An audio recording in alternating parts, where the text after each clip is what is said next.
Peace. Good afternoon. I'd like to welcome you back to another edition of the Foul Playland. As always, I'm your foul player. Wanted to discuss a video that's been circulating of Jamel Charlo stating that he was black carding. I think he intended to say blackballing Demetrius Andrade from a fight with them. And my stance on this whole thing, and why I think it's another failure on the part of the PBC. The interview, I mean, I think it's making some waves now. I know Bushido Boxing and CJ Goodfellow made videos about it. I'm pretty sure other people have made videos about it as well. But he's basically like driving and saying that he gave opinions on other things too, but he was driving and saying that he's gonna black card, and I think he was intending to say black ball Demetrius Andrade. He said he hates him. That he's never gonna, like, just indicating that that Demetrius Andrade is never gonna get the fight. And I think that's the problem with all these PBC fighters and all these you know, with boxing in general, but it's like mostly with PBC because they have such a large stable, and you're not getting fights amongst each other. But the fights that would generate the most fanfare, like for Jamel Charlo right now, is a fight with Demetrius Andrade. You know, Canelo's not gonna fight you. Like, I mean, Canelo's ducking you for the most part. So what else could you do to generate pressure on Canelo? Basically adamantly say that you're not gonna fight a guy who's, for all intents and purposes, calling you out for more than 4 years. Because if you guys don't remember, Demetrius Andrade ran into the Charlo brothers in the Barclays Center in Brooklyn, and that was in 2017. You know, so much time has elapsed since then. But before that, I believe in 2015, they Jamel Charlo and Andrade were due to fight, and Andrade's managerial situation or promotional situation was up in the air, and I guess he got out of the fight due to that. Maybe it was due to cowardice on his part. Who knows? But from what we know now, for the last 4 years, because that happened in 2015 when he ducked out of the fight, and in 2017 when he ran into them, that was July in 2017. When he ran into them in the Barclays Center, he called them out, and since then, Demetrius Andrade has like called out the Charlos a bunch of times. The Charlos never called him out. So just because he bailed out of that fight in over 6 years ago, then that means that they have the upper hand as far as like they're the ones that wanted the fight more than him. When he's calling out for the fight for 6 years, I mean, or 5 years since then, you know, but a lot of the guys that are PBC defenders don't put any pressure on these guys to do anything of sustenance. They just get the indication that Demetrius Andrade or Errol Spence, or Errol Spence or Jamal Charlo don't want a certain fights, and then they'll build their narratives around that. And that's why I'm if there's a channel that's defending one promotional company's every move, then I stop watching those channels. Period. You know, but and that's what's happened with these channels that are that don't see any wrong with what PBC is doing, is that they haven't met. I barely, even when I did listen to them, barely ever heard them mention a fight with Andrade and either one of the Charlos. But here you have the Charlos being smug and saying that they're gonna blackball Andrade, and that's totally cool.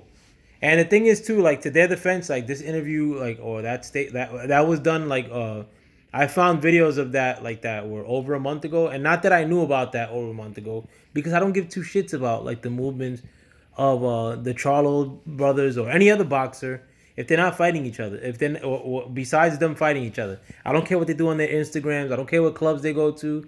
I don't care that the Charlos right after that little encounter got robbed by a couple of sevens in the 40-40 club. Good for them. You know, dealing with some regular ass girls because they're regular ass fighters. But besides them leading up to fights, but normally, I mean, historically, I mean, like people called each other out, and 9 months later, like you were getting a fight, and you were pissed off because they were fighting one time in between that with somebody else. But now, I mean, you're going on 4 years of Demetrius Andrade in a post fights calling out um, Charlo. Nothing happens. I mean, like nothing from the Charlo brothers. That's totally cool. You know, when Andrade beat um that white guy. I forget his name. But in the post fight, he called out Billy Joe Saunders. I guess because it was a more of a relationship with Billy Joe Saunders and Errol Spence. And then they specifically asked him about the Andrade. I mean about the Jamel Charlo fight, and he called him out by name. He said, "Let's get it on." But with the PBC broadcasting now, like you don't even hear like the girl that does the interviews now on the PBC fights.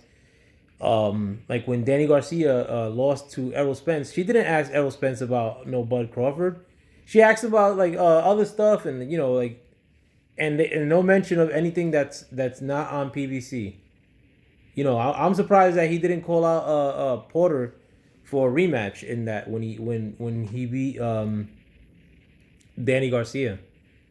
But it's just a shame. I mean, like, and the rumor has it that they offered 7 million to one of the Charlos. I don't know who for an Andrade fight, and they also offered for Showtime or PBC to match that number, and that Andrade would go fight over there. What more do you want? So now it gets changed to Eddie Hearn. Oh, Eddie Hearn is a snake. You can't trust him. Then call him to his bluff. It should be up to you to say like, listen, this guy offered this, and we did everything he asked for, but it turns out it was a bunch of bullshit. Like you don't get to like live off. No, Bob Adams a snake, so that's it. And they can't fight. Errol can't fight Bud. Unless Bud's on PVC. That's basically like saying like like Errol, this fight can't be made because we're not on a lunar equinox, or just put any roadblock to any fight happening, and it's been utilized by the PBC. And the PBC's whack right now. Like right now, like the PBC has no dates up until like May. And it's because I'm pretty sure a lot of these networks are saying like, we're not gonna pay for this shit. Like I'm hoping that soon you're gonna see a reduction in pay for all these PBC guys, because nobody's gonna pay more than $1 million for these like even in-house PBC fights. There's nothing there anymore. And I don't see these fighters like fighting for less money than what they've been used to, and I'm pretty sure that what they've been used to was promised to them.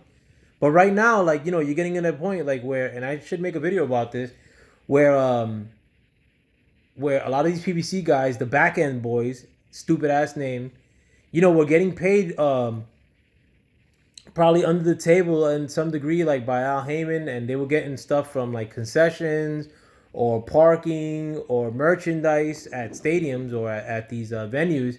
And now that venues are either no capacity or extremely limited capacity, where's this little back end money gonna come from? And I'm not cheering. I mean, I'm not cheering that on. But if that makes these fighters get desperate for money and like just fight each other, then hey, screw it. Like I mean, like that's on you. Like I'm not in there fighting. And if you don't want to fight, then get out the way. Other people are gonna bring boxing back to prominence. Nobody on PBC is doing that right now.